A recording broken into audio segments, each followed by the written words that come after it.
जर तुम्हाला भाताबरोबर खायचं असेल असं घट्ट पेस्टसारखं तोंडाला पाणी सुटेल असं साऊथ इंडियन पिकल, मग ही रेसिपी शेवटपर्यंत नक्की बघा. भाजी बनवायचा कंटाळा आला की 1 चमचा हे पिकल आणि जेवण बनतं खास.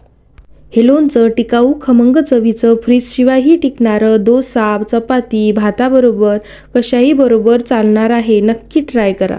एकदा जास्त प्रमाणामध्ये टोमॅटो पिकल बनवून ठेवा आणि महिनाभर वापरा. सर्वात आधी टोमॅटो स्वच्छ कोरडे करून घ्या आणि एकसारखे लांब लांब काप चिरून घ्या.